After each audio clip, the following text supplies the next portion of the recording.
telespectador, nesta hora você está contemplando o programa Cristo Nossa Esperança, da Missão Pentecostal Assembleia Cristã.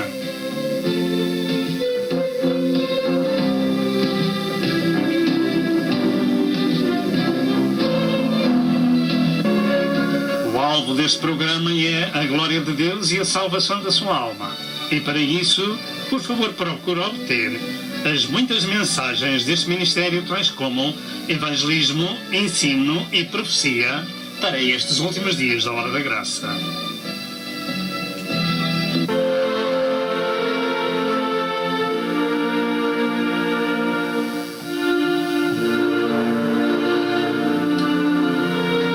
Prepare-se para o iminente evento universal que é o arrebatamento da Igreja de Cristo, a fim de evitar passar pela grande tribulação. E agora, dentro de momentos, vamos assistir à mensagem.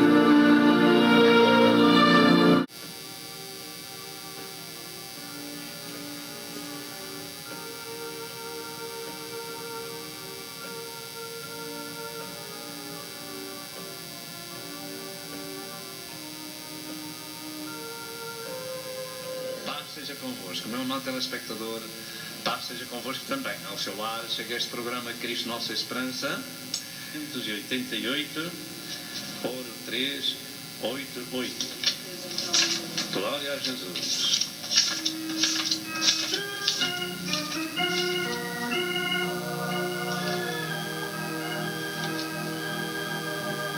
Aleluia.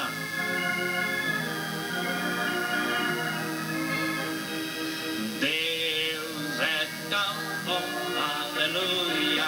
Deus é tão bom, aleluia. Deus é tão bom, Ele é bom para mim. Eu louvo a Deus, aleluia. Eu louvo a Deus,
Glória a Deus. Estamos na presença do Senhor para glorificar o Senhor, pois Ele é digno de toda a honra, de toda a glória, de todo o louvor, de toda a adoração. Só o Senhor é Deus. Aleluia. Glória ao nome do Senhor.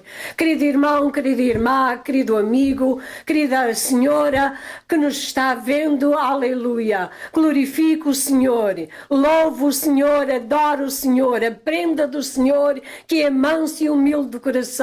E esperamos que esta gravação seja uma bênção para a sua alma, aleluia. Seja na realidade de grande bênção, seja de salvação para si. Glória ao nome do Senhor, pois hoje é dia de boas novas. Glória ao nome do Senhor. E estamos trazendo estas boas novas perante si, aleluia. E você um dia não vai ter desculpa diante do Senhor, porque está ouvindo a palavra do Senhor, que é poder, aleluia. Glória ao nome do Senhor. Vamos orar ao Senhor para a glória do nome do Senhor.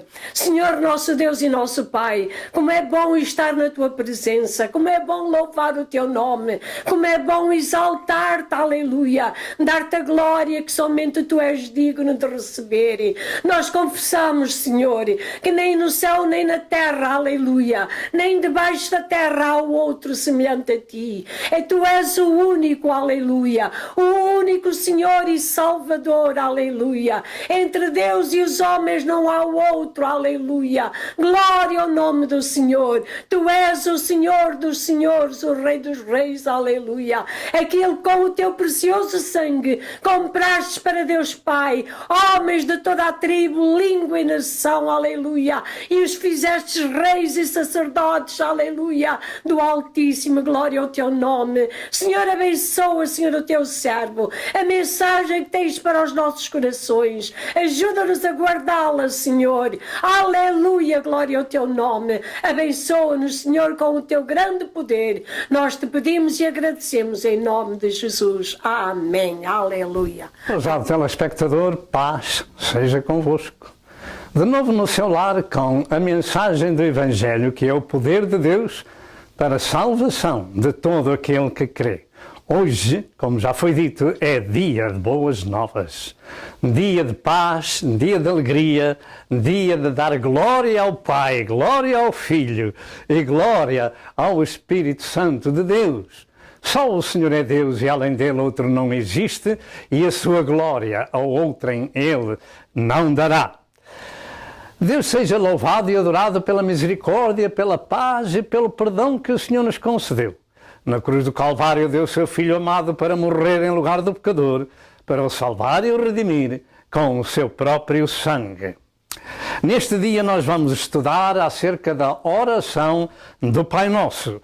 E desde o princípio precisamos saber que a oração a Deus é um pilar do cristianismo e ela é uma parte constante da vida cristã. Precisamos de falar com Deus e a leitura para a nossa meditação encontra-se em Mateus 6, verso 5 ao verso 13. Ora bem, nós já falamos com Deus e agora em oração, e agora Deus vai falar conosco. Vamos tomar atenção à leitura da palavra de Deus sobre a oração do Pai Nosso. São Mateus capítulo 6, verso 5 ao verso 13, diz assim: E quando orares não sejas como os hipócritas, pois se comprazem em orar em pé nas sinagogas e às esquinas das ruas para serem vistos pelos homens, em verdade vos digo que já receberam o seu galardão. Mas tu, quando orares, entra no teu aposento e, fechando a tua porta, ora a teu Pai que está em oculto, e teu Pai, diga teu Pai, e teu Pai que vê secretamente te recompensará. E orando, não useis de vãs repetições, como os gentios que pensam que por muito falarem serão ouvidos. E orando, não useis de vãs repetições. Não vos assemelheis, pois, a eles, porque vosso Pai sabe o que vos é necessário antes de vós lhe pedirdes. Diga vosso Pai. Verso 9. Portanto, vós orareis assim: Pai nosso que estás nos céus, santificado seja o teu nome. venha o teu reino, seja feita a tua vontade, assim na terra como no céu. O pão nosso de cada dia nos dá hoje e perdoa-nos as nossas dívidas, assim como nós perdoamos aos nossos devedores. E não nos induzas à tentação, mas livra-nos do mal, porque teu é o reino e o poder e a glória para sempre. Amém. Talvez, nesta altura, hajam já pessoas a dizer: eu já sei o Pai Nosso de cor e salteado. Eu também sabia, mas não sabia Pai Nosso. Pastor, então, como é? Você sabia e não sabia? Não, eu sabia de cor e salteado. E rezava muitas vezes o Pai Nosso, mas não sabia o Pai Nosso, não sabia o que queria dizer aquela oração. Vamos ficar com atenção, porque a graça de Deus vai nos ensinar o que a oração do Pai Nosso realmente é. Portanto, ao introduzir esta mensagem, queremos dizer que o estudo sobre esta oração do Pai Nosso leva muitas horas a ser concluído no seu todo. Este estudo, porém, é apenas um esboço, um pouco.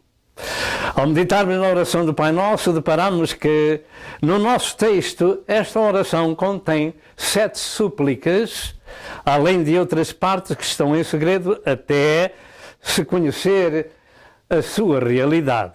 Esta meditação bíblica consta de 3 partes principais. Primeiro, a necessidade do diálogo com Deus. Segundo, gentios ou discípulos. Terceiro, as 7 súplicas da oração do Pai Nosso. Entretanto, esta oração que Jesus ensinou aos seus discípulos, diga discípulos, faz parte do chamado Sermão da Montanha, ou seja, a terceira parte de uma série de 6 partes desse sermão. O Sermão do Monte começa em Mateus 5 e acaba em Mateus 7, verso 29. As Escrituras ensinam que o ministério de Jesus começou após o jejum e tentação no deserto por 40 dias. Quando Jesus voltou do deserto, João Batista tinha sido preso por pregar a verdade a Herodes, que não era lícito possuir a mulher do seu irmão. E foi preso por essa causa. E finalmente foi morto. E Jesus deixou então Nazaré e foi habitar em Cafarnaum, terra de Zebulão e Naftali, a Galileia das nações. Foi aqui que Jesus iniciou o seu ministério pregando o arrependimento, porque era chegado o reino dos céus. E foi aí que Jesus chamou os seus primeiros discípulos e disse: vinde após mim e farei de vós pescadores de homens. Assim começou Jesus percorrendo toda a Galileia, ensinando nas sinagogas e curando todas as enfermidades do povo, libertando os oprimidos e endemoninhados. Então começou a segui-lo uma grande multidão da Galileia, de Decápolis, de Jerusalém, da Judeia e da além do Jordão, como vemos em Mateus 4, 11 a 25. Após isto, Jesus subiu ao monte e começou o célebre ensino chamado de Sermão da Montanha, expondo as 6 partes do seu sermão. E começou com os seus discípulos a primeira parte, que consta das beatitudes ou das bem-aventuranças, em Mateus 5, 1 a 12. Assim, aos seus discípulos, o Senhor lhes fez saber o privilégio que eles tinham por ser seus discípulos, mas também a responsabilidade de serem o sal da terra e as luzes do mundo. Mateus 5, 13 a 16. A responsabilidade e o privilégio dos discípulos de serem o sal da terra e luzes do mundo. Ele não ensinou isto à multidão porque não tinham ainda conhecimento de quem era Jesus e os seus discípulos estavam sendo ensinados. Louvado seja o nome do Senhor. A segunda parte do sermão revela o seu reino acerca da lei, de que Jesus próprio era o cumprimento dessa lei, para dar início à lei da graça de Deus, como diz em Mateus 5, 17 a 48. E isto foi o que escreveu João, porque a lei foi dada por Moisés, a graça e a verdade vieram por Jesus Cristo. João 1, e verso 17. A terceira parte do Sermão do Monte contém exatamente a oração do Pai Nosso, e este também dado somente aos seus discípulos. Diga, dado somente aos seus discípulos. Mateus 6, 1 a 18. A quarta parte do Sermão do Monte encontra-se em Mateus 6, 19 a 34 e revela o ensino da nossa consagração a Deus, evitando os tesouros terrenos e pugnando pelos tesouros espirituais. Noutras palavras, o Senhor instruiu o seu povo: não ajunteis tesouros na terra, onde a traça e a ferrugem tudo consomem, mas ajuntai os tesouros no céu. É ali que o cristão de Cristo ajunta o seu tesouro para a eternidade, porque esta vida, ousa dizer, são 2 dias. Louvado seja Deus, é de curta duração, diz a palavra do Senhor. A quinta parte deste Sermão do Monte ensina-nos as regras de conduta da consagração do crente, em Mateus 7, 1 a 20, deixando aquilo que se chama de regra dourada. Portanto, tudo o que vós quereis que os homens vos façam, fazei-lhe vós também, porque esta é a lei e os profetas. Verso 12.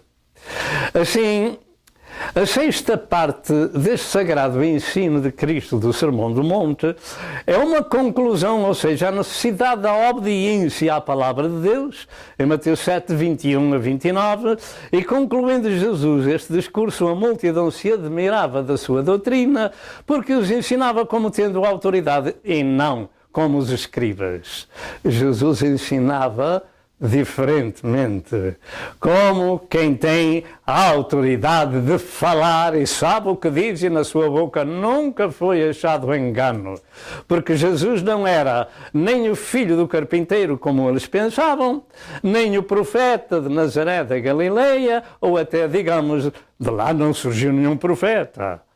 Não, Jesus não era nenhum mestre, Jesus era e é o Emmanuel, Deus conosco, aquele que veio dar a sua vida segundo a Escritura, enterrado segundo a Escritura e ressuscitado segundo a Escritura. Na sua boca nunca foi achado engano. Deus se revelou em carne para dar a sua vida em prol do homem, para o salvar. Não é nossa intenção expor ou meditar em todas estas 3 partes do ensino deste Sermão do Monte, ou por outra, destas 6 partes. Mas apenas na terceira parte, que é a oração do Pai Nosso, ou seja, de Mateus 6, 5 ao verso 13. Como foi dito, esta oração do Pai Nosso consta de 7 súplicas, 3 são referentes a Deus e 4 pelas necessidades dos filhos e servos. Antes de estudarmos sobre a oração do Pai Nosso, precisamos saber algo de muito importante e para isso tomemos atenção ao primeiro aspecto. Em primeiro lugar, a necessidade do diálogo com Deus e Pai. A necessidade do diálogo com Deus e Pai.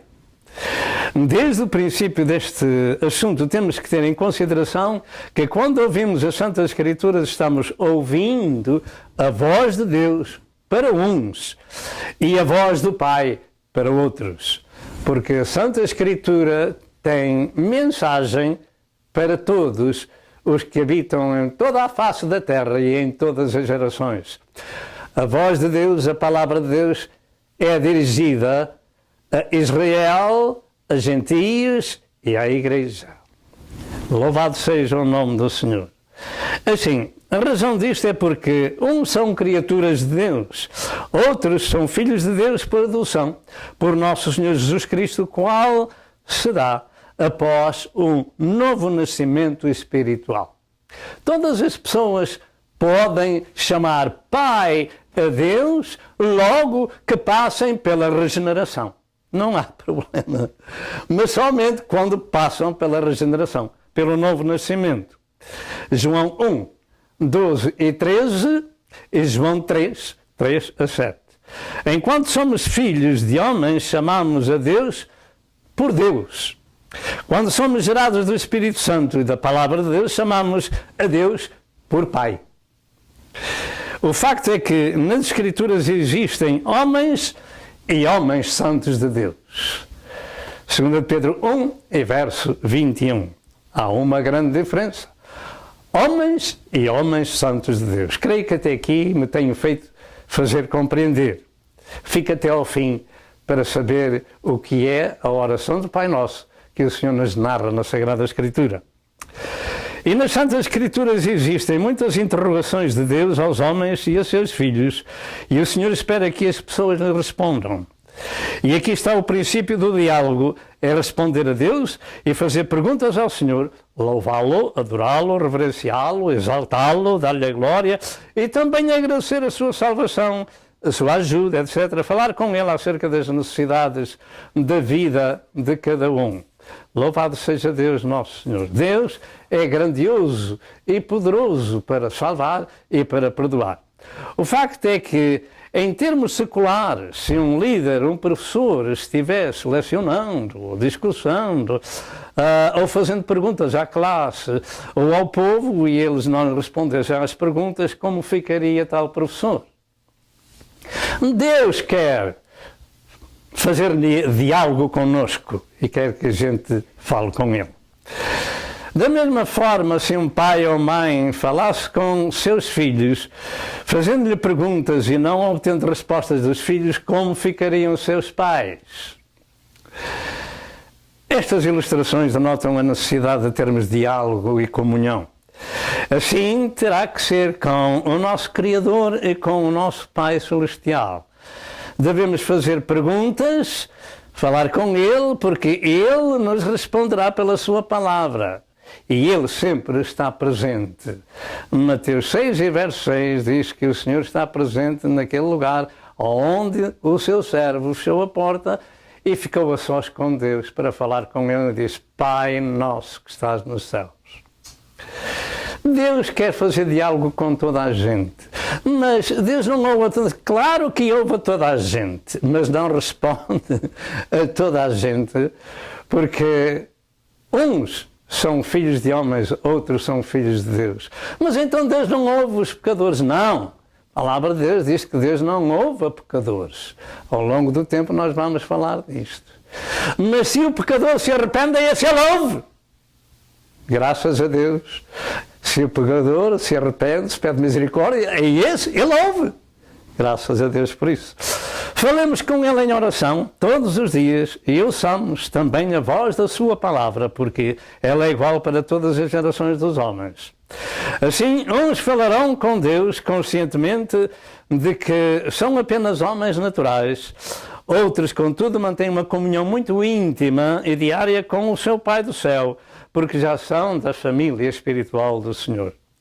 Como atrás foi dito, esta oração do Pai Nosso revela 7 súplicas e segredos que nos são revelados e somente se descobrem quando estudamos a profundidade da oração.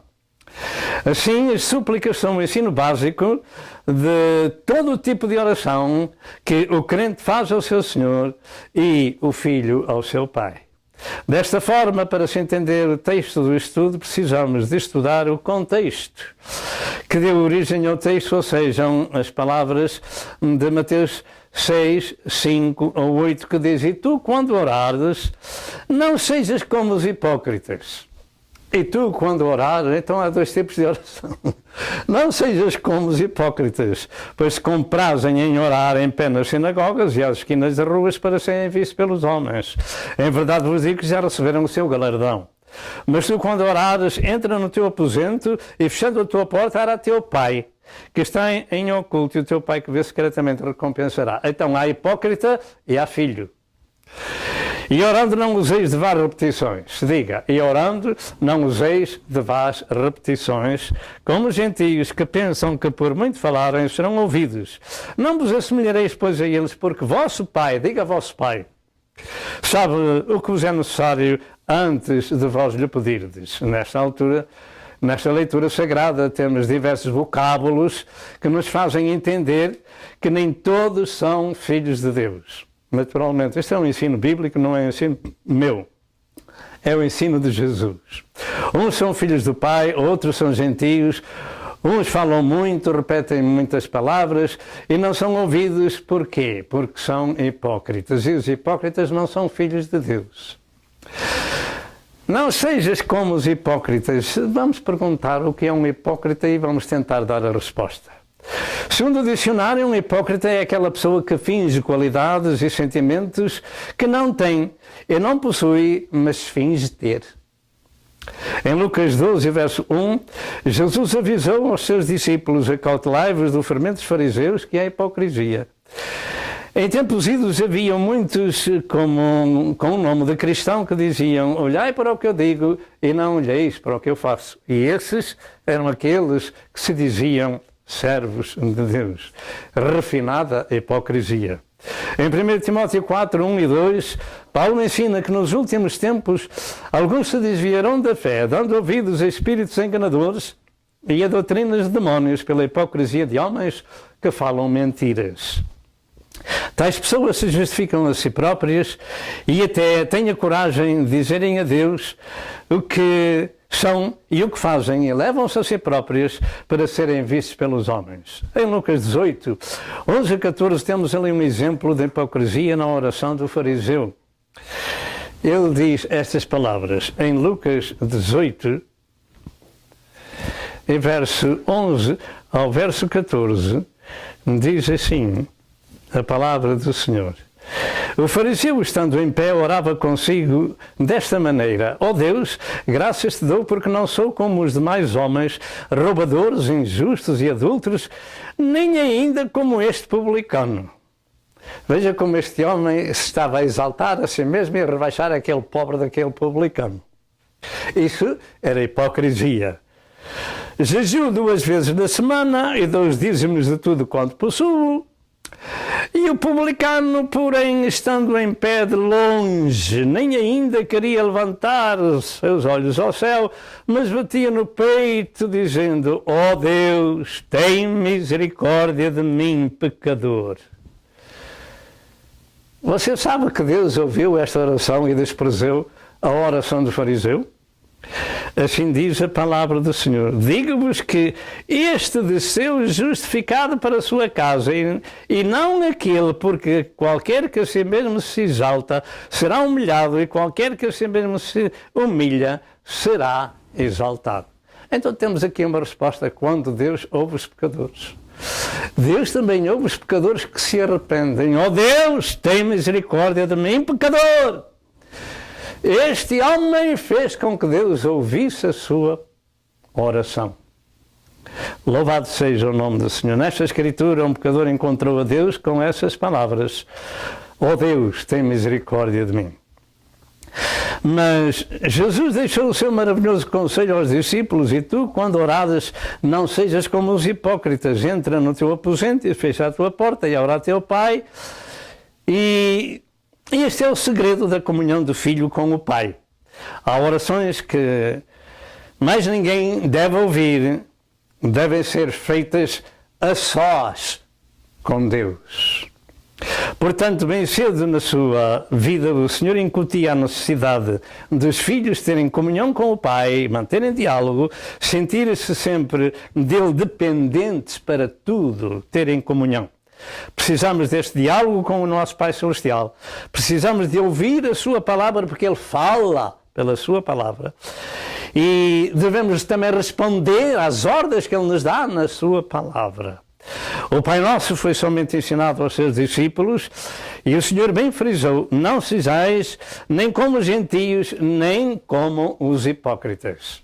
Este é o ensino. E eu pensava que, quando era religioso romano, pensava por dizer muitas vezes o Pai Nosso, que sabia o Pai Nosso. Entretanto, o facto de Jesus ensinar que os seus deviam entrar no seu aposento e fechar a porta e orar ao Pai não invalida que se ore em público, porque já hoje ouvimos a minha esposa a orar a Deus e a dar-lhe a glória. Há orações e orações, lugares e lugares. O assunto aqui é a hipocrisia, porque nas Escrituras existem muitas orações públicas. Até Jesus orou em público na ressurreição de Lázaro com estas palavras.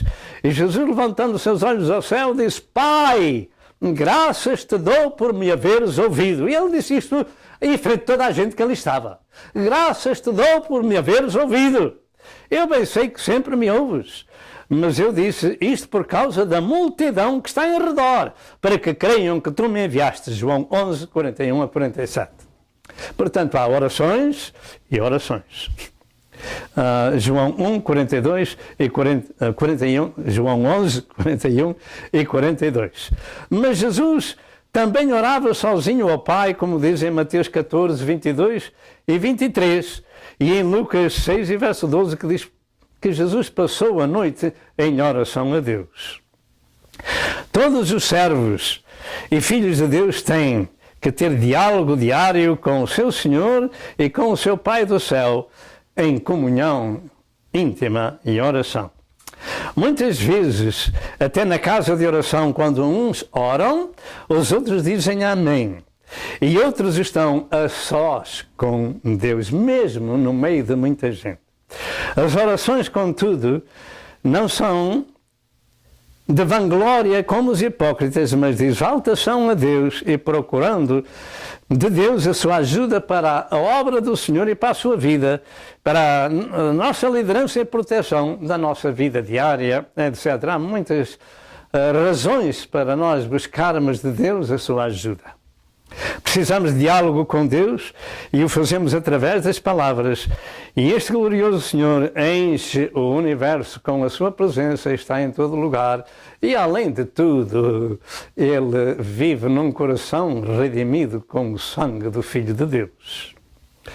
Em Lucas 18, verso 1 ao verso 8, Jesus deixou uma parábola que ilustra muito bem a necessidade de falarmos com Deus, ou seja, o diálogo da viúva com o juiz iníquo, cuja mulher dizia: faz-me justiça contra o meu adversário. E o juiz, contudo, por algum tempo não ligava importância à viúva, mas ela continuava: faz-me justiça, faz-me justiça. E o iníquo juiz diz: ainda que não temo a Deus, nem respeito os homens, todavia, como esta viúva me molesta, hei de fazer-lhe justiça para que não voltem me importune muito. E no verso número 1, Jesus falou sobre o dever de orar e nunca desfalecer. O facto é que esta viúva representa a igreja. E os juízes iníquos representam as autoridades que dificilmente dão justiça aos mais desprezados. No verso 1, Jesus falou-lhes sobre o dever de orar sempre e nunca desfalecer. E no verso 6 ao verso 8, Jesus disse: ouvi o que diz o injusto juiz. E Deus não fará justiça aos seus escolhidos que clamam a Ele de dia e de noite, ainda que tardio para com eles? Depressa lhes fará justiça. Digo-vos que depressa lhes fará justiça. Quando, porém, vier o Filho do Homem, porventura achará fé na terra? Medite nisto. Sabemos nós quem representa esta viúva. Ela é a figura da igreja, como já foi dito, desprezada deste mundo, que dificilmente encontram justiça nos homens. Os cristãos de Cristo são tidos como antiquados, que se regem por um livro com milhares de anos. Portanto, nesta geração são antiquados. Esses cristãos não são desta geração. Eles regem-se por um livro com milhares de anos. Nós temos outros livros de outras leis, falam outras coisas. Portanto, os cristãos são odiados por essa causa e desprezados. Em João 15, 18 e 19 e João 17, verso 14, disse o Senhor que são aborrecidos pelo mundo. Em Mateus 10, verso 22, diz que os cristãos serão odiados por causa do nome de Jesus. Em João 15, verso 20, afirma que serão perseguidos como Jesus foi perseguido. Já no passado, o desprezo pelo povo de Deus era evidente. Muitos foram apedrejados, serrados, tentados, mortos ao fio da espada, andaram vestidos de peles de ovelhas e de cabras, desprezados, feridos e maltratados, do qual o mundo não era digno. Hebreus 11, 37 e 38. Os cristãos são diferentes. Têm um pai diferente. Tem o pai do céu. Tendo o pai da terra, naturalmente, tem também o pai do céu. Louvado seja Deus.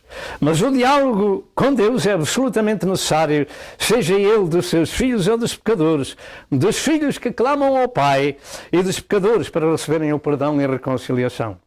Segundo lugar, gentios ou discípulos. Nas Escrituras do Velho Testamento haviam apenas dois tipos de povos e eles eram conhecidos por judeus ou gentios. Os primeiros eram o povo do Senhor, os escolhidos do Velho Testamento, e os segundos eram aqueles que estavam separados de Israel, sem Deus, e eram até apelidados de cães. Efésios 2, 11 e 12, Mateus 18, verso 17 e Mateus 7, verso 6. Mas no Novo Testamento, após a ressurreição de Jesus Cristo, existem três tipos de pessoas, ou seja, judeus, ou Israel, gentios e Igreja de Cristo. De judeus e de gentios, o Senhor fez o terceiro povo, que é a Igreja de Cristo. E a Igreja é um conjunto de pessoas que formam o corpo de nosso Senhor Jesus Cristo. É a nação santa, é um conjunto de pessoas que são a família de Deus, é a esposa do Cordeiro, como dizem 1 Coríntios 12 e verso 27, 1 Pedro 2 e verso 9, 1 Coríntios 3, 16 e 17, Efésios 2, verso 22 e Apocalipse 21 e verso 9. Eles são o lugar onde habita Deus em espírito. E aqui vamos fazer uma pequena pausa. Amém e amém. Os filhos podem dizer: Pai nosso que estás nos céus. É um povo diferente de todos os povos da terra. Como acabei de dizer, meu amado ouvinte, a Igreja do Senhor é o templo de Deus na terra. A esposa do Cordeiro é a família do Senhor e já vemos as Escrituras. As pessoas que seguem a Cristo já não pertencem mais a este mundo. As pessoas seguidoras de Jesus, as pessoas que são salvos, já não pertencem mais à terra. Pertencem ao reino de Deus e, estando no mundo, são as luzes do mundo. São a família de Deus, o sal da terra e essas luzes que Jesus incutiu na mente e no coração dos primeiros discípulos que escolheu. Foram comprados e resgatados com o sangue do Cordeiro de Deus. Por isso é que já não são do mundo. Esta é a importância capital e vital. Que o homem ou a mulher que anda por este mundo tem que passar por esta situação. Arrependimento, confissão, novo nascimento, feito filhinho do Senhor, santificado e preparado para ir para o céu. Porque essas pessoas foram compradas e resgatadas com o sangue do Filho de Deus. Efésios 2, 19, Mateus 5, 13 e 14, Mateus 20, verso 28 e Atos 20 e verso 28. Portanto, é um povo diferente. Foi comprado, está na terra, foi resgatado, mas já não está. Já não é deste mundo. Pertence ao mundo de Jesus. Jesus disse: vós fosseis do mundo, o mundo amaria o que era seu. Mas porque não sois do mundo, antes eu vos escolhi do mundo, por isso é que o mundo vos aborrece. E aqui está o problema. Se a pessoa não é aborrecida por ser cristão, tem que fazer um grande ponto de interrogação, como daqui ao céu, para saber se é ou não uma pessoa salva, um cristão. Eu vou repetir o que Jesus disse: se vós fosseis do mundo, já não eram do mundo.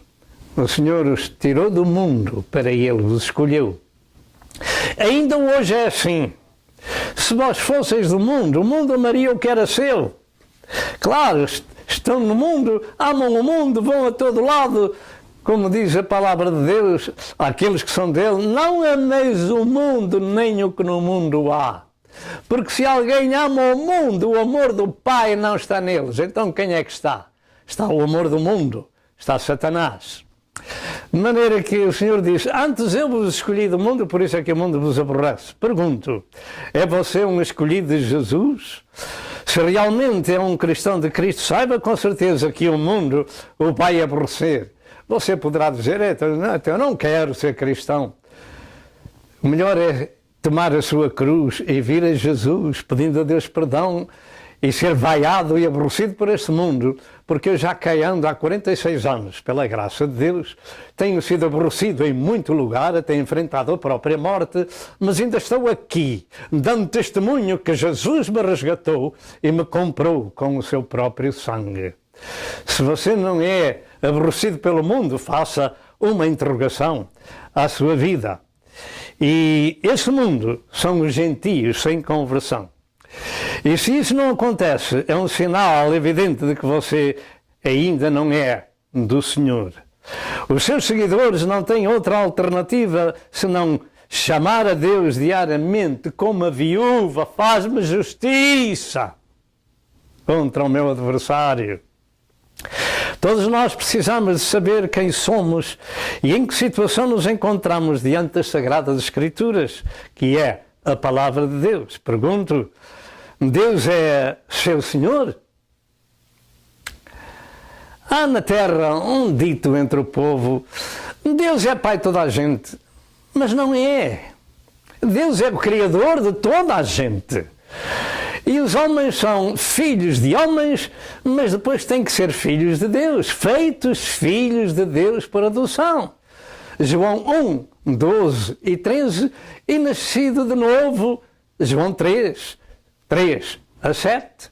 Tem que nascer de Deus para entrar no reino de Deus e ser filho do Pai. Louvado seja Deus. É você filho do Pai ou é apenas uma pessoa que nas Escrituras se chama de gentio ou até de judeu? Separado de Deus, sem salvação e estranho aos concertos da promessa. Quando falo de judeu, é o Israel nacional, porque hoje há muitos judeus convertidos ao cristianismo, graças a Deus. E até estão pregando o Evangelho. Isto é maravilhoso. Às vezes eu comento em casa com a minha esposa. No princípio foram os judeus que pregaram o Evangelho, tanto a judeus como a gentios. E agora, neste século XXI, em 2012, são os judeus, ministros da palavra, pastores que estão a pregar ao seu povo e aos próprios gentios. Não é isto para dar glória a Deus? Louvado seja o nome do Senhor. Todos nós precisamos saber quem somos. O primeiro segredo da oração do Pai Nosso reside aqui. É saber-se em que posição estamos diante de Deus. Se somos filhos ou se somos ainda estranhos aos propósitos divinos. Entre o homem, entre o Senhor e os seus servos, entre o Pai e os seus filhos, existe um diálogo diário. Comunhão diária, conversa diária. Os cristãos de Cristo são a sua família, dependente do seu Senhor. Cada dia que passa, e quem não se sente nessa necessidade, precisa de conversão e de mudança de vida. Cada dia que passa, precisamos da ajuda do céu. E Deus sempre está atento à voz do cansado e oprimido para o receber em sua comunhão. E os discípulos de Cristo bem cedo perguntaram a Jesus como orar. Em Lucas 11 tem ali parte do Pai Nosso, que não está completo. Mas em Lucas 11, verso 1, diz, Senhor, ensina-nos a orar, como também Jesus ensinou os seus discípulos. Este sentia, como João ensinou os seus discípulos, este sentia necessidade de orar a Deus. Orar é falar com Deus, é manter um diálogo com o Senhor, é sentir-se dependente e não independente, porque os que são independentes não falam com o Senhor, falam com muita gente, mas não falam com Deus, porque não sabem falar com Deus. A única boa oração que um pecador tem para encontrar Deus é aquela que já falamos: ó Deus, tem misericórdia de mim, pecador. E o Senhor ouvirá essa oração. Portanto, é sentir-se dependente e não independente, é adorá-lo, exaltá-lo, magnificá-lo, buscar a Deus e a sua ajuda diária. E um dos versos mais importantes, mais pequenos da Bíblia, contém uma grande mensagem sobre a oração, sobre este diálogo que diz em 1 Tessalonicenses 5, verso 17, orai sem cessar. Ou, noutras palavras, orai todos os dias. Na minha casa ora-se pelo menos 3 vezes por dia, às vezes mais. Dou graças a Deus por isso. E a oração é um dos segredos da vida vitoriosa do crente, e a oração foi um dos ensinos principais de Cristo aos seus seguidores. Sermos dependentes de Deus e não independentes. Jesus próprio começou o seu ministério com jejum e oração ao Pai e terminou da mesma forma, dizendo: em tuas mãos entrego o meu espírito. Ele ainda mantinha diálogo com o Pai. Lucas 23 e verso 46. A oração do Pai Nosso é uma oração de modelo para quem a recitar, a quem é dirigida, e sobre as suas súplicas que se devem fazer. A primeira coisa a observar é que esta oração não é para ser repetitiva. Como nos ensinou Jesus, o Senhor disse: orando não useis de vãs repetições. Pai nosso está no céu santificado, Pai nosso está no céu santificado, Pai nosso santo. A gente não sabe nem sequer o que diz. Não é para repetir, como nos ensinou o Senhor. O Senhor disse: orando não useis de vãs repetições como gentios que pensam que por muito falarem serão ouvidos. Capítulo 6 de Mateus, verso 7. A repetição torna vago e inútil o que se diz. Não faz senso dizer muitas vezes a mesma coisa. Bem, Deus não é surdo. Naturalmente que não. É em vão, como disse o Senhor, vás repetições. Eu, antes da minha conversão, era um daqueles que fazia isto porque assim recebia esse ensino religioso, rezava o Pai Nosso muitas vezes. E é assim que muitos milhões à face da terra andam como cegos, não sabendo ler as Santas Escrituras. Antigamente, nós nem sequer podíamos ter a Bíblia em casa porque eram apelidados de comunistas. E a pessoa que tivesse uma Bíblia em casa estava sujeita a ir preso, porque ela estava nos claustros de Roma e só os chamados sacerdotes é que tinham acesso a ela. Nem eles pregavam a Bíblia, pregavam um livro chamado Missal, com algumas partes das Escrituras. Bem, e nós fomos ensinados a rezar o Pai Nosso. E eu fazia, naturalmente, com um coração sincero, religioso, porque não sabia o que queria dizer o Pai Nosso. E assim vivem muitas pessoas a rezá-lo à face da terra. Rezar não são orações. Rezas não são orações. Jesus disse: não useis de vãs repetições. Uma reza repete. Uma oração é feita uma vez e é espontânea. Daquilo que o coração está cheio, disso fala a boca. A repetição contínua das mesmas palavras tira um valor àquilo que se diz. A oração é espontânea de acordo com as situações e não decorada para ser falada. Senhor, ensina-nos a orar. E este modelo de oração do Filho ao Pai é a base de todas as orações e não para se dizer maquinalmente. Pedro tinha ouvido este ensino sagrado, esta oração, e contudo teve a amarga experiência de negar o seu Senhor e ficou sabendo que precisava de maior poder para resistir às tentações. Quando Jesus estava para ser preso, ele disse a Pedro: eu roguei por ti, para que a tua fé não desfaleça, e tu, quando te converteres, confirma a teus irmãos. Lucas 22 e verso 32. Pedro tinha perdido a comunhão com Deus, tinha perdido a sua salvação.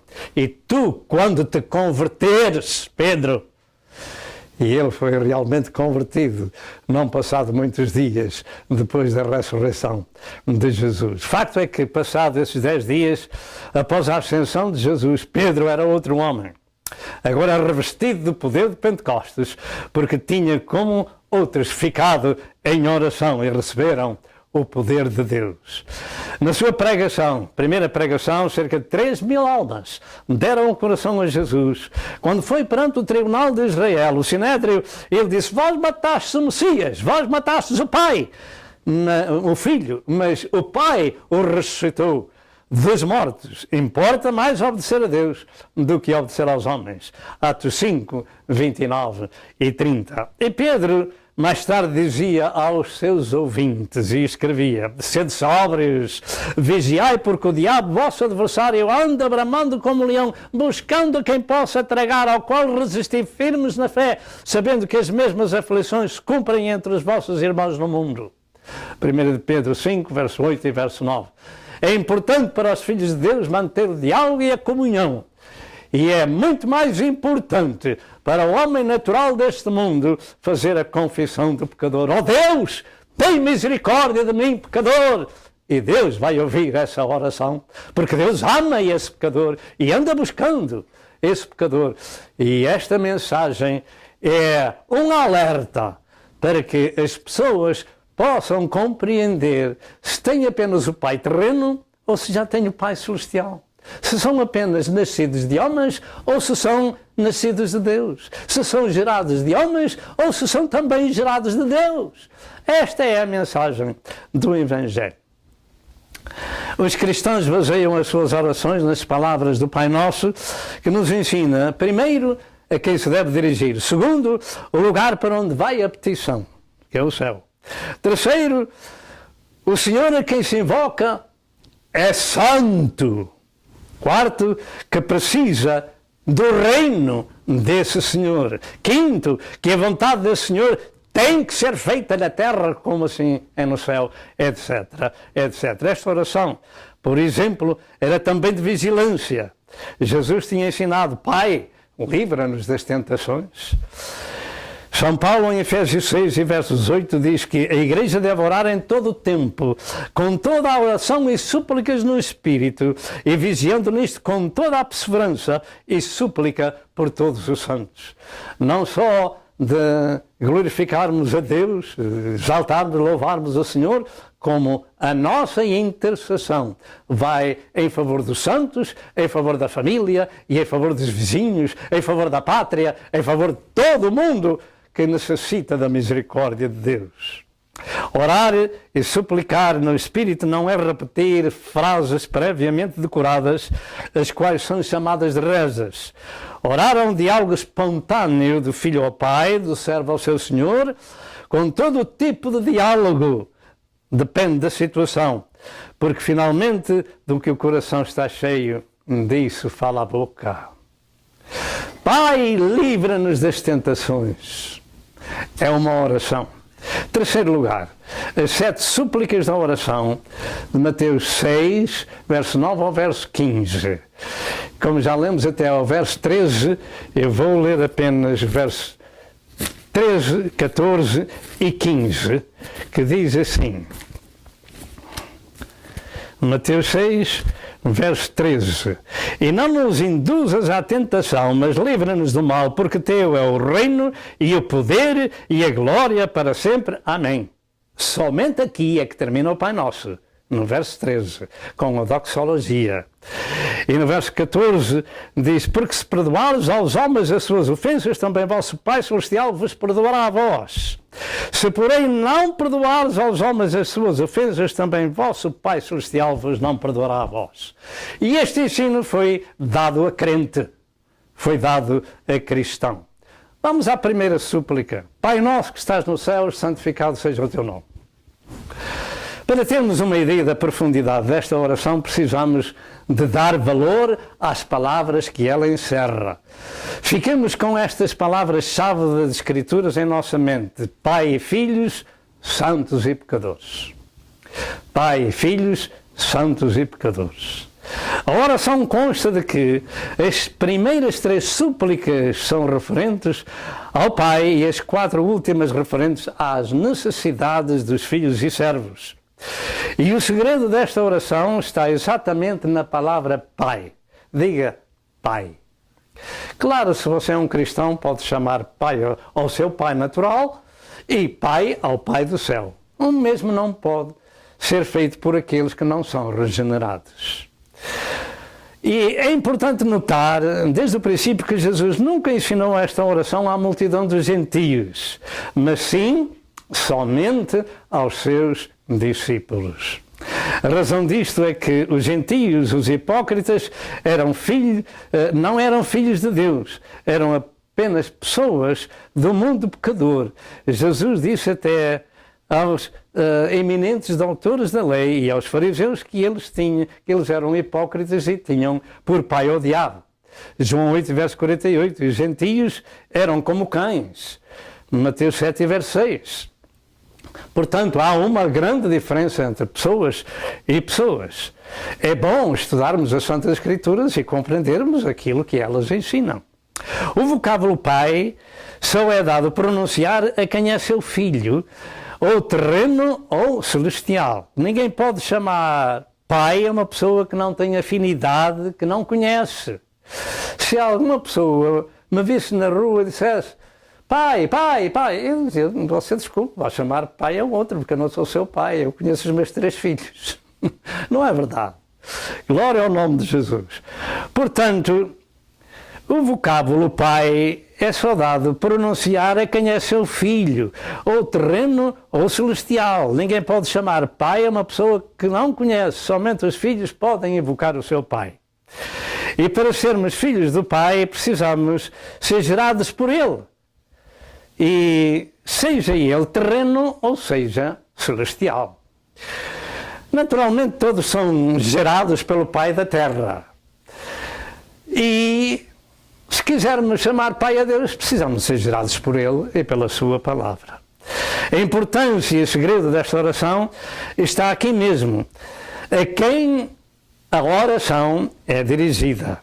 Aqui começa o real problema. Há milhões no mundo a falar com um pai que não conhecem, que não é seu. Realmente qualquer pessoa pode decorar esta oração e dizer as palavras. Contudo, elas não serão ouvidas ou respondidas, ou por outra, ouvidas serão. Não são respondidas porque não há afinidade. Porque está escrito que Deus não ouve pecadores. Deus, como já disse, não ouve a pecadores, mas se alguém é temente a Deus e fizer a sua vontade, a esse ele ouve. João 9, verso 31, Isaías 1 e verso 15, Jeremias 11 e verso 11 e Provérbios 1 e verso 29. João 9, 31 diz que Deus não ouve pecadores, mas se alguém faz a sua vontade, a esse ele ouve. Foi aquilo que fez o publicano ao lado do fariseu, que cabisbaixo, de longe, dizia: ó Deus, tem misericórdia de mim, pecador. Essa é uma das partes da vontade de Deus, que o pecador reconheça aquilo que ele é e de quem é filho. Portanto, é inútil, é em vão a repetição contínua do Pai Nosso, porque assim está ensinado por Jesus. Eu até creio que muitos o fazem com sinceridade, como eu fazia, sem conhecimento, e para esses, mais cedo ou mais tarde, Deus se revelará aos seus corações. E Deus se revelou a mim e à minha esposa, que éramos como qualquer outros que dizíamos o Pai Nosso e outras coisas da nossa religião antiga. Este tipo de oração é somente entre Pai e filhos de Deus. A oração é feita ao Pai Celestial e também se deve saber o lugar onde o Pai se encontra, que é nos céus, revelando o Senhor, dono do universo. Primeiro, como temos dito, se não formos filhos de Deus, é em vão a recitação. Os filhos de Deus são gerados de Deus, como já foi dito.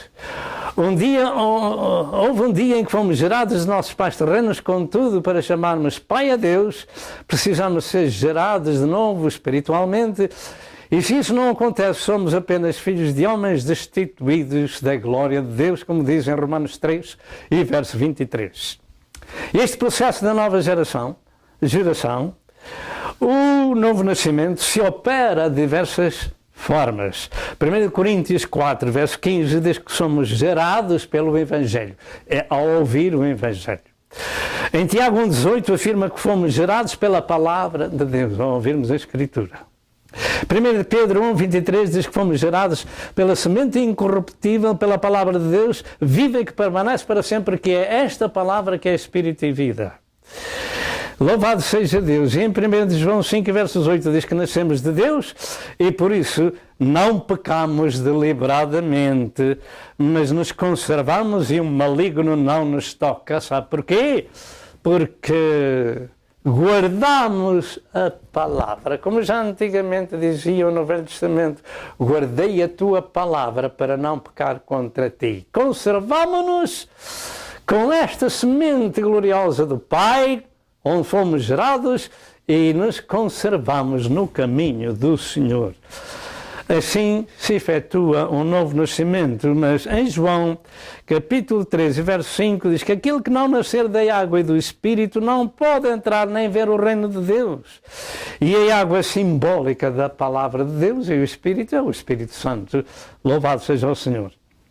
E a todos quantos receberam a Jesus como seu Senhor, como seu Salvador pessoal, Deus lhe dá o poder de serem feitos filhos de Deus aos que creem no seu nome, os quais não nasceram do sangue, nem da vontade da carne, nem da vontade de varão, mas de Deus. João 1, verso 12 e verso 13. Vamos dar valor às palavras de Deus. A todos aqueles que receberam a Cristo como seu Senhor e Salvador pessoal, Deus Pai lhe dá o poder de serem feitos filhos de Deus. Então, antes de o ser, não o eram. Este livro sagrado, antes de ser um livro, era madeira, mas depois de passar pelas máquinas, ficou um livro. Assim é com as pessoas. São filhos de homens até que sejam regenerados e feitos filhos de Deus. Em Romanos 8, 14 e 15 afirma: porque todos os que são guiados pelo Espírito de Deus, esses são seus filhos. Porque recebemos o Espírito da adoção de filhos, pelo qual clamamos Abba Pai, Papá, ou Paizinho. Essa comunhão íntima com o Senhor. Em 1 João 13, verso 2 diz: amados, agora somos filhos de Deus. Agora é uma situação a considerar, porque antes não éramos. Mas agora, louvado seja Deus, agora somos filhos de Deus. E ainda não é manifestado o que devemos de ser, mas sabemos que quando Ele se manifestar, seremos semelhantes a Ele, porque assim como é, nós o veremos. Portanto, o segredo, o ponto principal desta oração é saber se somos filhos de Deus ou somos apenas filhos de homens. Pai nosso, santificado seja o teu nome. Aqui começa o segundo problema para muita gente. Quem em sinceridade pode proferir tais palavras? Realmente qualquer pessoa pode ler e recitar o Pai Nosso, mas sem o verdadeiro sentido, ou conhecimento, ou entendimento. O facto é que, quando conhecemos o real valor das palavras, somos alertados de que estávamos a usar o nome de Deus em vão. E no Decálogo diz que nós não devemos usar o nome de Deus em vão.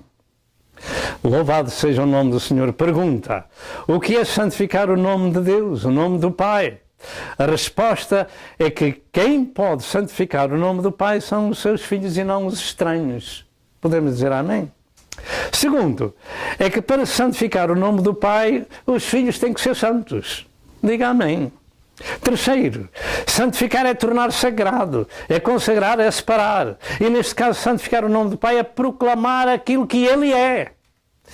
E Ele é 3 vezes santo, como diz em Isaías 3, 6 e verso 3. É reverenciá-lo, é exaltá-lo e é glorificá-lo. E isto só pode ser feito por os filhos que são santificados. Deus deve ser invocado com o maior respeito e temor, adorando-o e louvando-o. E isso só pode ser feito pelos seus filhos e pelos seus servos, porque recebemos a sua natureza divina. 1 Pedro 1, 15 e 16. E somos participantes da sua santidade. Primeiro recebemos a sua natureza divina, 1 Pedro 1, 15 e 16, e 2 Pedro 1 e verso 4. E isso só acontece quando fomos gerados de Deus e corrigidos na nossa vida para sermos participantes da sua santidade. Hebreus 12, verso 6 ao verso 10. Não vem de qualquer maneira a santificação a uma pessoa. Vem através da correção. Hebreus, capítulo 12, verso 6 ao verso 10. Portanto, o nome de Deus é santificado por aqueles que são santificados. Santificar o nome do Pai é mostrar ao mundo que é uma criação nova, que tem uma vida exemplar, que dá testemunho de uma vida santificada, etc. 2 Coríntios 5,17 diz: se alguém que está em Cristo é uma criação nova. As coisas velhas já passaram e eis que tudo se fez de novo. E podemos ler também em 1 Pedro 2, verso 11 e verso 12. Se tudo se fez de novo, é porque as coisas velhas passaram. O samaritano que foi curado da lepra, quando viu que estava curado, ele voltou a Jesus glorificando a Deus e com o rosto no chão dava graças a Jesus. Lucas 17, 15 e 16. Então não foram os 10 todos curados e voltou somente este samaritano para dar glória a Deus? Ele teve um encontro com o Senhor pelo caminho. Segunda súplica, ou pedido nesta oração: Pai, venha o teu reino. Pai, venha o teu reino. Pergunta: de que consta o reino para ser pedido ou suplicado? De que consta esse reino? Em termos naturais ou sociais, um reino significa Estado governado por um rei, significando soberania. E os reinos humanos estão cheios de defeitos e de violência. Em relação com Deus, a sua soberania é universal. E, em segundo lugar, o seu reino significa estado ou ambiente espiritual de amor, de misericórdia, de graça, de santidade, de paz, de perdão, etc. O reino de Deus tem como que duas dimensões entre os homens. E aqui fazemos uma outra pausa. Amém. Meu amado ouvinte, Deus responde à oração no seu tempo, quando nós somos seus filhinhos. Esta mensagem foi dita ao pai de João Batista, a Zacarias: a tua oração foi ouvida, mas ele esperou muitos e muitos anos. Prezado ouvinte, como estávamos falando, o reino de Deus tem duas dimensões. A primeira é um reino eterno, onde Deus reina supremo e que foi dado por Deus a Adão a autoridade de governar este planeta, mas que lhe foi roubado por Satanás no Jardim do Éden. Quem governa este mundo é o diabo. Está escrito em 1 João 5 e verso 19 que todo o mundo está no maligno, mas nós somos de Deus. Portanto, há uma diferença entre povos e povos. Uns são de Deus, outros ainda não são. E precisam deixar o inimigo da sua alma e converter-se ao Senhor. E o diabo disse a Jesus certo dia: tudo me foi entregue. Veja a astúcia de Satanás. E dou a quem quero. Lucas 4 e verso 6. O facto é que Adão fez um mau negócio comendo da árvore proibida com a sua esposa e ficou sem nada. No momento de tempo, Satanás fez ver a Jesus todos os reinos da terra e disse-lhes: tudo isto me foi entregue e dou a quem quer. Portanto, se tu és o Filho de Deus, se tu por estar de me adorares, tudo é teu. Vai-te, Satanás. Veja bem o que ele roubou, mas ele não disse a verdade a Jesus. Ele roubou o nosso primeiro pai, Adão, da sua autoridade de governar o mundo nesse reino. Quem governa, portanto, este mundo é o maligno. A segunda dimensão do reino é puramente espiritual. Graças a Deus. O Senhor distribuiu aqueles que são dele, aqueles que vêm a ele, são sal da terra e luzes do mundo. Sal da terra e luzes do mundo. Já deixaram o inimigo da sua alma e vieram para Deus através de Jesus. E esta segunda dimensão está escrita em Romanos 4, verso 7, diz que o reino de Deus não é comida nem bebida, mas é justiça e paz e alegria no Espírito Santo. Foi isto que Jesus Cristo trouxe ao Calvário no seu sacrifício, na sua morte vicária, na sua ressurreição. Foi a operação da justiça divina sobre Satanás e sobre o pecado. Está escrito que o Senhor levou no seu corpo o nosso pecado sobre o madeiro, para que mortos para os pecados pudéssemos viver para a justiça, e pelas suas feridas fomos sarados. E eis o Cordeiro de Deus que tira o pecado do mundo. Graças a Deus por esta dimensão do reino, a parte espiritual. que o homem tanto necessita. Estamos na terra, Satanás ainda é o governador do mundo, mas nós somos as luzes e o sal. Louvado seja Deus. Porquê? Porque aceitamos a justiça que Jesus Cristo operou no Calvário, a justiça divina, justiçou o pecado no seu próprio corpo para que agora possamos andar com Deus. Portanto, antes de prosseguir, devo chamar a atenção que, referentes ao reino de Deus, existem duas expressões que têm causado dificuldades teológicas e que, quanto a mim, parece falar da mesma coisa, reino de Deus e reino dos céus. Por exemplo, João Batista diz: arrependei-vos porque é chegado o reino dos céus. Mateus 3, verso 2. E em Mateus 4, 17, Jesus disse mesmo: arrependei-vos que é chegado o reino dos céus. Mas em Marcos, ele registrou, Marcos 1, verso 15, que Jesus disse: o tempo está cumprido e o reino de Deus está próximo. Arrependei-vos e crede no Evangelho. De maneira que reino de Deus e reino dos céus pode não ter as diferenças que alguns teólogos ensinam. O que creio é que o reino, em todas as suas formas, a Deus pertence e importa entrar nesse reino. Porque o Senhor o trouxe à terra, o reino espiritual particularmente, porque o reino de Deus na terra só virá no seu todo quando Cristo voltar para a terra. Em 1 de Crônicas, entretanto, capítulo 29, verso 11, diz: tua é, Senhor, a magnificência e o poder e a honra e a vitória e a majestade, porque tudo é teu quanto há nos céus e na terra. Teu é, Senhor, o reino e tu te exaltaste sobre todos como chefe. Será bom que a gente comece uma oração assim. Eu vou dizer outra vez: tua é, Senhor, a magnificência, o poder, a honra, a vitória e a majestade. Tudo é teu. Comecemos assim a nossa oração, exaltemos a Deus e o Senhor atenderá a nossa oração. Venha o teu reino. Eu creio que este reino é nas duas dimensões, na parte espiritual e na parte governativa do mundo, com Cristo e sua igreja no milénio, como já foi dito. E Jesus disse também que ia buscar um reino de Deus, ou por outra, que nós devíamos buscar primeiro o reino de Deus e a sua justiça, e todas as outras coisas seriam acrescentadas. Mateus 6 e verso 33. É esta justiça divina que Jesus operou no Calvário, da vontade do Pai, dando a sua vida por cada um de nós, salvando os corações. Basta o arrependimento e pedir perdão e confissão dos seus pecados a Deus para que possamos receber essa justiça. Portanto, buscai em primeiro lugar a justiça de Deus e todas as outras coisas serão acrescentadas. Este reino foi primeiro ministrado aos discípulos de Cristo, que creio que estas palavras se referem à parte espiritual do reino operado no Calvário. Ou seja, o resultado do seu sacrifício vicário, a justiça de Deus em favor do homem. Portanto, buscai em primeiro lugar o reino de Deus e a sua justiça, a paz, a alegria, a comunhão com Deus, etc, etc. O facto é que, sem novo nascimento espiritual, o homem não pode ver nem entrar no reino de Deus, como Jesus ensinou em João 3, verso 3 ao verso 5.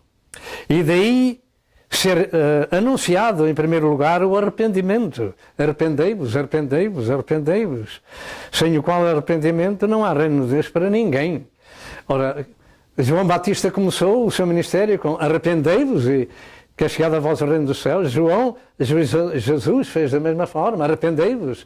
E Pedro, no dia de Pentecostes, disse a mesma coisa, arrependei-vos. Este é o primeiro passo para recebermos a justiça divina. E Jesus ensinou: venha ao teu reino. Mas o reino de Deus não vem no seu todo. O que desfrutamos é apenas uma parte desse reino, ou seja, a justiça, a paz e a alegria no Espírito Santo. E isto é o que conta enquanto andamos por cá.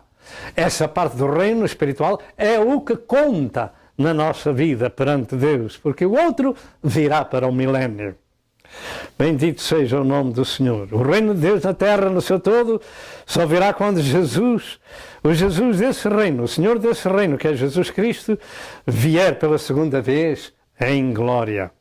Jesus disse isso em Lucas 19 e verso 12. Certo homem nobre partiu para uma terra remota a fim de tomar para si um reino e voltar depois. E ele ainda não veio, esse homem nobre, que é nosso Senhor Jesus Cristo. Ele virá depois da grande tribulação. E antes da grande tribulação vem o arrebatamento da Igreja de Cristo 7 anos antes. Eu creio que é assim. 7 anos antes virá Cristo arrebatar a sua Igreja. Depois passam 7 anos da grande tribulação e depois então é que Jesus traz o seu reino para a terra, para 1000 anos de paz. Este é o reino de Deus no futuro, é o reino do milénio de Cristo na terra. Jesus virá com ele em glória e vamos dar diversas partes das Escrituras. Apocalipse 5, verso 8 ao verso 10, Apocalipse 11, verso 15 ao verso 18, Apocalipse 19, verso 11 ao verso 15 e Apocalipse 20, verso 4, Daniel 2 e verso 44 e Daniel 7 e verso 27. Tudo isto nos fala da segunda dimensão do reino de Cristo quando ele vier para a terra. A pedra cortada sem mãos de Daniel 2, 34, 35 fez um grande monte que encheu toda a terra. Encheu toda a terra. O mundo não está cheio de cristianismo, está cheio de religiões. Só uma quarta parte, digamos assim, é que está cheia de cristianismo. É a Igreja do Senhor. Entretanto, o Evangelho é pregado em todo o mundo, em testemunho a todas as gentes e depois virá o fim. Mas neste tempo do reino, da segunda parte do reino na terra, diz a palavra de Deus que essa pedra cortada sem mãos que representa o reino milenar de Cristo encheu o mundo, encheu a terra, e esse é o reino literal de Cristo. O homem nobre foi buscar para si e voltar depois. Venha o teu reino, venha o teu reino. Terceira súplica da oração do Pai Nosso: seja feita a tua vontade, assim na terra como no céu. Esta terceira súplica é das mais profundas que existem em toda a Bíblia. Seja feita a tua vontade. E o significado de vontade é querer, é desvelo, é desígnio, é desejo, etc. Fazer a vontade de alguém é sujeitar-se a esse alguém sem qualquer reserva. Foi isso que Jesus fez. Sujeitou-se à vontade do Pai. E o Senhor disse: aprendei de mim, que sou manso e humilde de coração. Amém. Esta expressão de Jesus deixa-nos simplesmente sem qualquer saída acerca da nossa própria vontade, mas sim submissos a Deus. Este ensino sagrado revela a soberania, a autoridade, a supremacia do Pai, tanto na terra como no céu. E eu pergunto: damos nós algum valor às palavras que proferimos quando lemos o Pai Nosso? Ou quando o dizemos porque sabemos de cor? O que significam essas palavras? Nós estamos estudando o que elas significam. Quando se proferem tais palavras diante de Deus, estamos a reconhecer a autoridade divina sobre nós e por isso submissos e sujeitos àquele com quem falamos, ou então não temos noção nenhuma daquilo que estamos dizendo. A vontade de Deus tem de prevalecer na terra como ela prevalece no céu. Jesus deu o exemplo em Mateus 26, 42, quando diz: e indo a segunda vez, orou dizendo: meu Pai, se este cálice não pode passar sem eu beber, faça-se a tua vontade. Ele sujeitou-se e ele ensinou a nossa submissão também ao Pai para sermos seus filhos. Glória ao nome do Senhor. Em João 4, 34 diz: a minha comida é fazer a vontade daquele que me enviou a realizar a sua obra. Muitas são as passagens bíblicas sobre a vontade de Deus em nós. Vamos dar algumas. Primeiro, para pertencer à família de Jesus é preciso fazer a sua vontade. Marcos 3, 33 a 35 e Mateus 12, 46 a 50, que nós queremos ler esta passagem das Escrituras. Mateus 12, 46 a 50 diz: e quando ele ia, estando falando, ele ainda à multidão, eis que estavam fora sua mãe e os seus irmãos pretendendo falar-lhe. E disse-lhe alguém: eis que estão ali fora, a tua mãe e os teus irmãos querem falar-te. Então temos aqui dois grupos de pessoas. Temos a mãe e os irmãos de Jesus fora da porta, e dentro da porta estava Jesus e os seus discípulos. Vamos ver se a gente entende as Sagradas Escrituras e não ser enganados pelos enganadores. Verso 48. Porém, ele respondendo disse ao que lhe falara: quem é minha mãe e quem são meus irmãos? E estendendo a sua mão para os seus discípulos, disse: eis aqui minha mãe e meus irmãos, porque qualquer que fizer a vontade do meu Pai que está nos céus, este é meu irmão, irmã e mãe.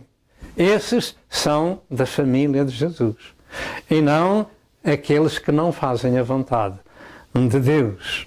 Segundo, fazer a vontade de Deus é também padecer por ser cristão. E naturalmente ninguém gosta de padecer.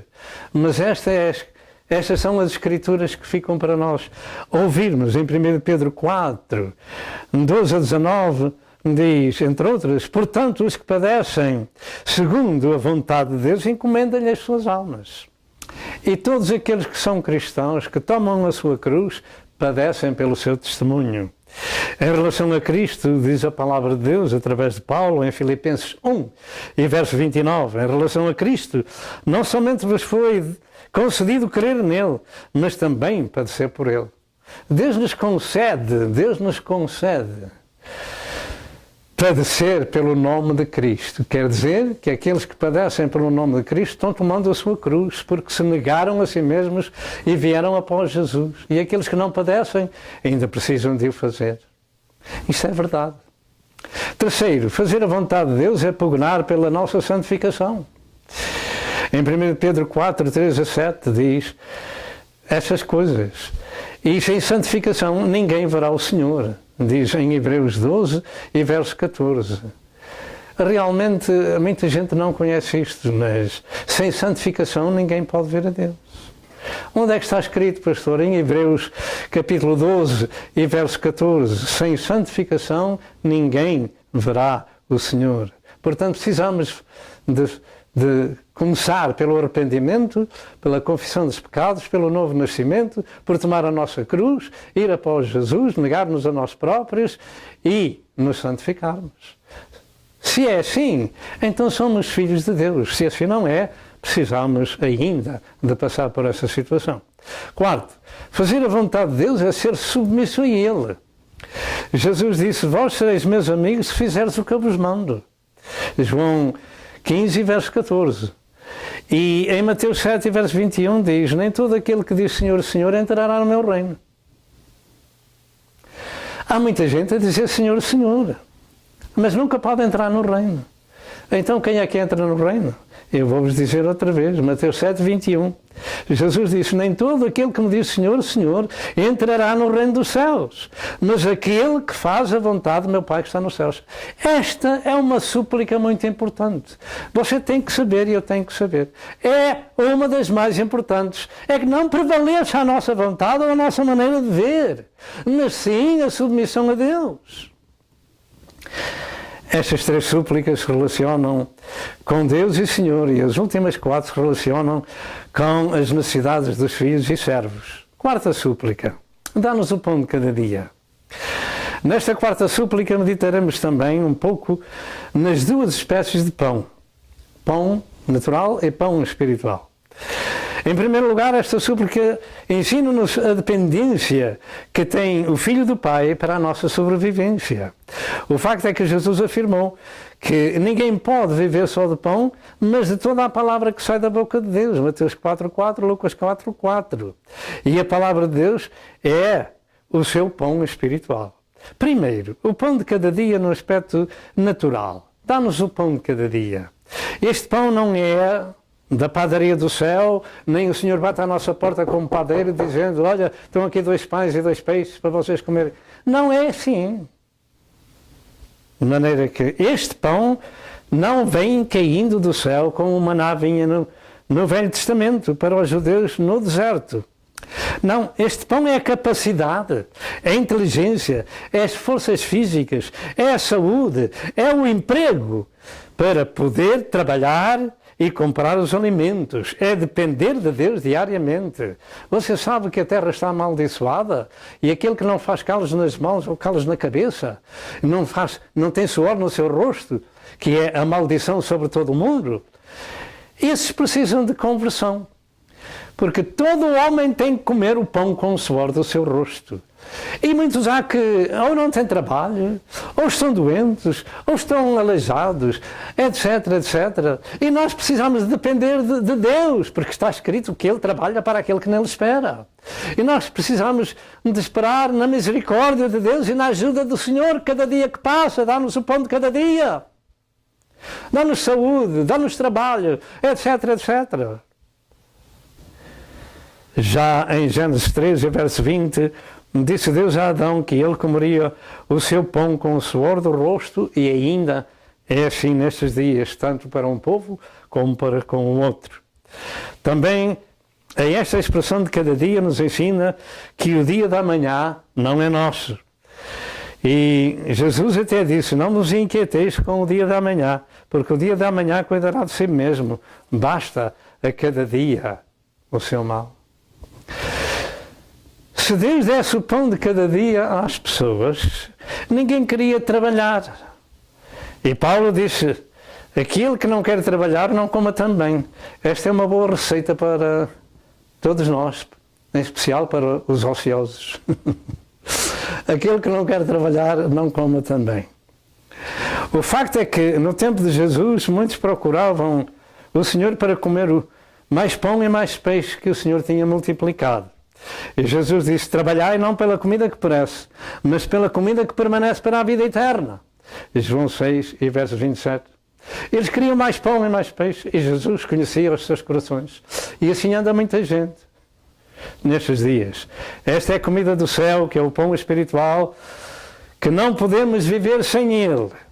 Este é o pão dos céus, esta comida que permanece para a vida eterna. E se não temos fome desse pão espiritual, estamos mortos em ofensas e pecados. No passado, Deus deixou o seu povo ter fome e com esse propósito lhes enviou o maná do céu cada dia. Em Deuteronômio 8, verso 3, diz que foi para lhes dar a entender, diga com a sua boca, foi para lhes dar a entender a razão de Deus mandar o maná cada dia, uma porção para cada dia. Foi para lhes dar a entender que o homem não viverá só de pão, mas de toda a palavra que sai da boca do Senhor, viverá o homem.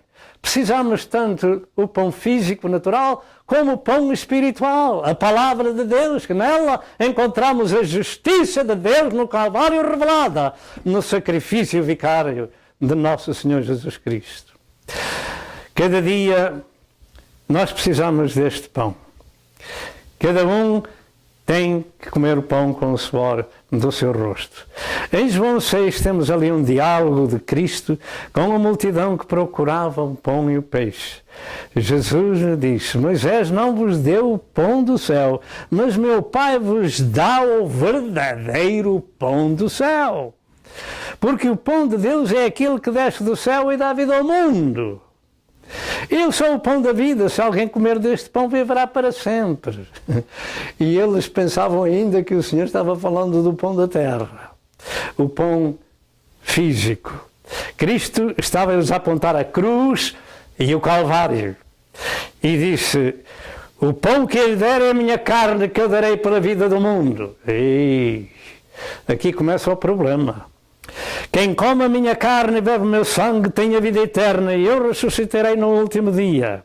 E as palavras que eu vos disse são espírito e vida. Logo mais, ninguém ficou para ouvir o resto do sermão.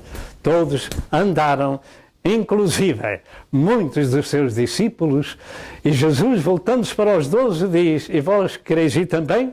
Também vos quereis retirar? E Pedro disse, para onde iremos nós? Tu tens as palavras da vida eterna. Quando Deus aponta a cruz e o Calvário e o sacrifício de Jesus, aí começa a nossa decisão que determina o nosso destino. Ou aceitamos tomar a cruz e ir após Jesus e negarmos-nos a nós próprios, ou então somos pessoas naturais que nunca alcançaremos o reino de Deus nem o céu. Se não comermos o pão vivo que desceu do céu, estamos mortos em ofensas e pecados. Quinta súplica. Perdoa as nossas dívidas ou ofensas, como nós perdoamos aos nossos devedores. E esta súplica é mais complexa do que muitos, com o nome de cristão, podem pensar e enfrentam e falham na sua vida espiritual. Perdoa-nos assim como nós perdoamos. Para termos a real noção do valor das palavras, precisamos de passar pela experiência. E creio que não existe nenhum cristão que não enfrente essa situação na sua vida de ofender e ser ofendido. E é aí que se vê a eficácia das palavras do Pai Nosso. Se ofendemos a Deus, pedimos perdão a Ele e ficamos certos que o Senhor nos perdoou. Mas a este Senhor a quem ofendemos nós não o vemos. Mas cremos que o Senhor nos perdoa porque assim pedimos perdão. Mas se o caso é com um irmão, precisamos de o enfrentar. E a humilhação não é nada fácil. Para sermos cristãos, precisamos estar crucificados com Cristo e crucificar a nossa carne. Louvado seja Deus. E dizem Provérbios 18 e verso 19 que o irmão ofendido é mais difícil de conquistar do que uma cidade forte. E as contendas são como ferrolhos de um palácio. E há muito sofrimento por este mundo fora, no meio do povo de Deus. Pedro perguntou ao Senhor, até quantas vezes eu perdoarei a meu irmão? Até 7? E Jesus disse, não te digo até 7, mas até 70 vezes 7. Mateus 18, 21 e 22. O grande problema é que os que ofendem não se apercebem da dimensão das suas ações. E os ofendidos ficam tão feridos que, enquanto não há reconciliação, tem grande luta espiritual no caminho do Senhor e muitos se perdem. Contudo, Jesus é o nosso exemplo e disse, Pai, perdoa-lhes porque não sabem o que fazem. Vamos fazer da mesma forma e fica tudo sanado. Pai, perdoa-lhes porque não sabem aquilo que me fizeram. E o mais importante de tudo é que Jesus disse, se perdoares aos homens as suas ofensas, também vosso Pai Celestial vos perdoará a vós. Se, porém, não perdoares as suas ofensas, também vosso Pai não vos perdoará a vós. Mateus 6, verso 14 e verso 15. Conhecemos nós a profundidade da oração do Pai Nosso? E aqui nós vamos fazer mais uma pausa. Conhecemos nós o Pai Nosso? Podemos nós orar a oração do Pai Nosso? De qualquer forma? Amém. Prezado ouvinte, Deus quer ser o pai de família. Ele anda sempre buscando os cansados e os oprimidos. E diz estas palavras tão consoladoras. Como um pai se compadece de seus filhos, assim o Senhor se compadece daqueles que o temem. Que assim seja, que haja temor do Senhor para que Ele seja realmente o nosso Pai do céu. E agora, prosseguindo, vamos à sexta súplica que diz, não nos induzas à tentação, ou não nos deixes cair em tentação, que é uma tradução mais fiel do grego. O assunto aqui é a tentação do inimigo à nossa alma, e os filhos de Deus, com esta súplica, imploram ao Pai a sua proteção. As tentações não vêm de Deus, mas do maligno. Em Tiago, capítulo 1, verso 12 ao verso 14 diz, bem-aventurado o varão que sofre a tentação, porque quando for provado, receberá a coroa da vida, a qual o Senhor tem prometido aos que o amam. Ninguém sendo tentado diga, de Deus sou tentado, porque Deus não pode ser tentado pelo mal, mas cada um é tentado quando atraído e engodado pela sua própria concupiscência. Conhecemos nós o Pai Nosso para recitar o Pai Nosso? Sofrer a tentação e não cair nela é trabalho da vigilância da nossa vida. Sofrer a tentação é ficar firme e livrar-se da contaminação do mundo que nos rodeia, cheio de ciladas do diabo. A própria palavra diz, não ameis o mundo nem o que no mundo há. Se alguém ama o mundo, o amor do Pai não está nele. O facto é que as tentações são meios de prova da nossa fé no meio das circunstâncias. Tiago 1, 2 a 4. Por exemplo, as pessoas podem cair na tentação de serem ricos e se trespassam com muitas dores. 1 Timóteo 6, 9 e 10. Ah, pastor, mas nós não podemos ser ricos. Pode. Mas não caia em tentação de ser rico, porque está escrito assim em 1 Timóteo 6, verso 9 e verso 10. Peça antes o pão de cada dia ao Senhor. Outros caem na tentação de amar o mundo e o que no mundo há, e Deus se ausenta deles. 1 João 2, 15 a 17, como aconteceu a Adão e Eva com as 3 concupiscências. Gênesis 3, verso 6 ao verso 7. 1 João 2, 15 a 17, não ameis o mundo, não ameis o mundo, nem o que no mundo há. Louvado seja Deus. 7ª súplica, livra-nos do mal. Pai, livra-nos do mal. Mateus 6 e verso 13. Esta súplica está ligada à anterior sobre a tentação e com ela vem também a conclusão do Pai Nosso.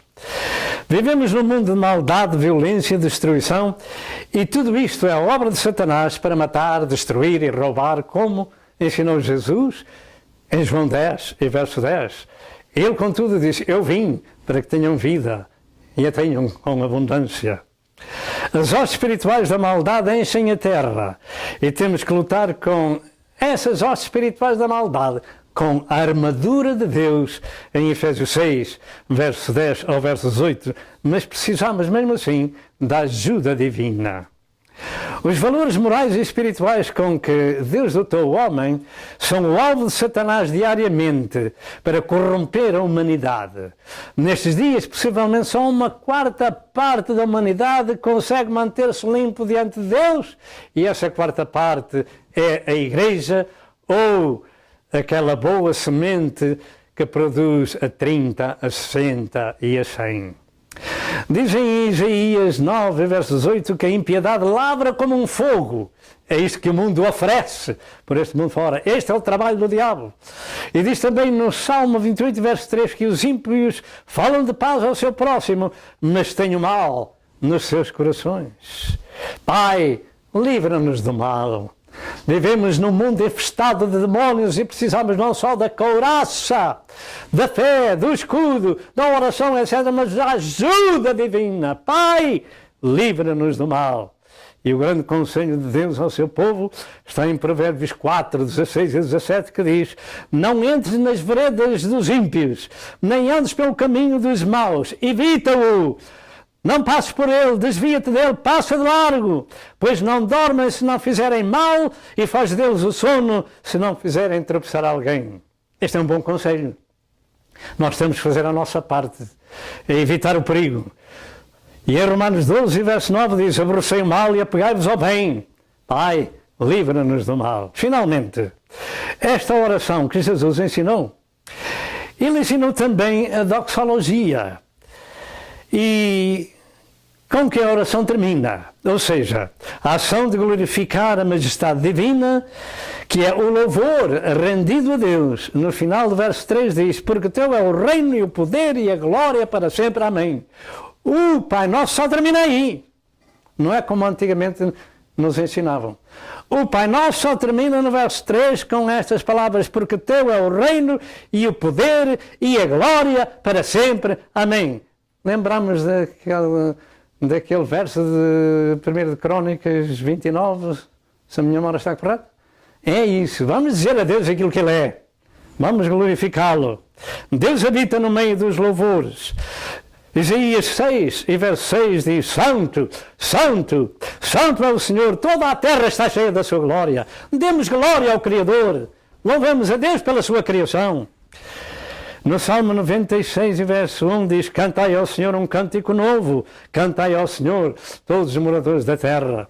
No Salmo 97, 13 e 14 diz: tu tens um braço poderoso, forte é a tua mão, aleluia, elevada a tua destra, justiça e juízo são a base do teu trono, misericórdia e verdade vão adiante de ti. Diga ao Senhor aquilo que o Senhor é. Sabemos nós o Pai Nosso? Podemos nós recitar o Pai Nosso? Pai Nosso, Pai Nosso, às vezes alguns até dormem. Será que podemos falar com o Pai? A maior parte do mundo fala com um Pai que não conhece. Sabemos nós o Pai Nosso. Este estudo que tem sido feito traz a cada um de nós a luz espiritual de Deus. Finalizando, o significado da oração do Pai Nosso é muito profunda, ou muito profundo, e depois de termos estudado apenas este esboço, fazemos algumas perguntas. Naturalmente é apenas um pouco daquilo que o Pai Nosso realmente se podia estudar sobre ele. Primeiro, quem em consciência pode orar tal oração? Segundo, quem poderá chamar Pai a Deus? Terceiro, quem faz o que esta oração ensina? Quem santifica o nome do Pai? Quem deseja o reino de Deus? Quem faz a vontade do Pai? Quem está dependente do Pai? Oitavo lugar, quem perdoa para ser perdoado? Nono lugar, quem pede a Deus a sua ajuda? Estas são perguntas que temos que dar respostas. A verdade sobre esta oração é que, primeiro, Pai Nosso revela filiação. Segundo, santificado seja o teu nome, revela santidade e reverência. Terceiro, venha o teu reino, revela mudança de vida e obra missionária. Quarto, seja feita a tua vontade, revela submissão a Deus e missão do Senhor. Quinto lugar, o pão de cada dia revela dependência do Pai. Sexto, perdoa como nós perdoamos, revela que continuamos imperfeitos. Sétimo, não nos deixes cair em tentação, revela que precisamos de ajuda e precaução. Oitavo, livra-nos do mal, revela o conhecimento da proteção de Deus. Nono, teu é o reino e o poder e a glória, revela que o Pai é digno de ser exaltado, louvado e glorificado para todo sempre. Amém. Louvado seja Deus. Pergunto, quem em consciência pode orar tal oração? Nós estamos quase a terminar. E disse Jesus, e orando, não useis de vãs repetições. Vamos dizer, e orando, não useis de vãs repetições. O Pai Nosso não é para se repetir, fica sem valor diante de Deus, etc, etc. Meditemos nesta gloriosa oração e nunca mais vamos repetir inutilmente tal oração do Pai Nosso. Fiquemos com o mais importante desta mensagem, que é sermos feitos filhos do Pai Celestial. Esta é a parte mais importante, sermos feitos filhos do Pai Celestial. E Deus ainda anda batendo à porta de cada coração. João 1, 12 e 13 e Apocalipse 3 e verso 20. Eis que eu estou à porta e bato. Se alguém ouvir a minha voz e abrir a porta, eu entrarei em sua casa, com ele cearei e ele comigo. E é bom saber que as pessoas têm que ser resgatadas e compradas com o sangue de nosso Senhor Jesus Cristo vertido no Calvário. Atos 20, verso 28, diz que nós fomos comprados com o seu próprio sangue. Temos que passar por esta metamorfose, por esta transformação de pessoas naturais em pessoas espirituais. Então podemos dizer, Pai Nosso, que estás nos céus, etc, etc. Onde quer que se encontre, procure uma igreja evangélica na sua área, onde se ministra o novo nascimento e dê o seu coração a Jesus. Torne-se um filhinho de Deus, para que depois possa ser também um herdeiro da sua herança no outro lado da vida. Se precisar de ser salvo, faça como o publicano e diga aquela oração que Deus ouve, a oração dos pecadores. Oh Deus, tem misericórdia de mim, pecador. E depois de você ter feito essa oração, saiba com certeza que Deus está fazendo essa mesma obra que fez naquele publicano. Este foi, como é que disse o Senhor Jesus? Este saiu justificado e não o fariseu. Porque aquele que se elevar será destruído, e aquele que se humilhar será exaltado. Não é bom sabermos a oração do Pai Nosso? Termino com João 3, 16 e 17.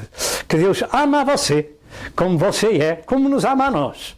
Deus ama o mundo inteiro, ama o mundo pecador e quer salvá-lo, porque está escrito que Deus amou o mundo de tal maneira que deu o seu Filho unigênito, para que todo aquele que nele crê não pereça, mas tenha a vida eterna.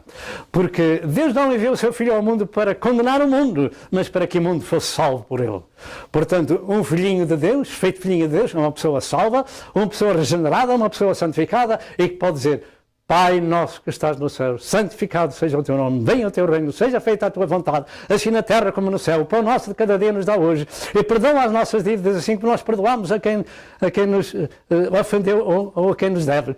E livra-nos de todo o mal e das tentações, etc, etc. Porque teu é o poder, e o reino e a glória para todo sempre. Amém. E então nós temos paz com Deus, com o nosso Pai Celestial. Fica feito este esboço do Pai Nosso. Que o Senhor vos abençoe e até outra vez, se Deus quiser. Amém e amém.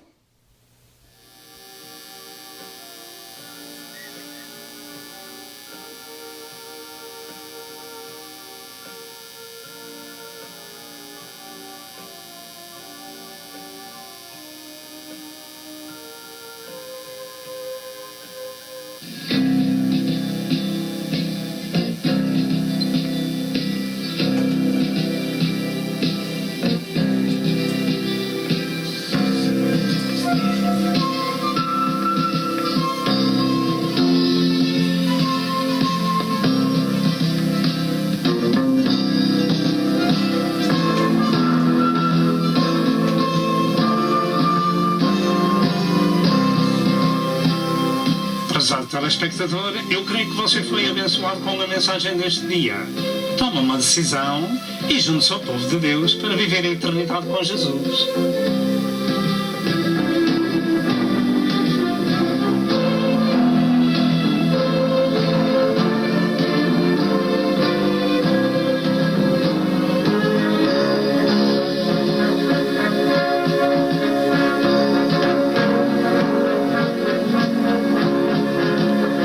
Por favor, telefone para Pastor Sousa. Que Deus o abençoe e até ao próximo programa, se assim Deus o permitir.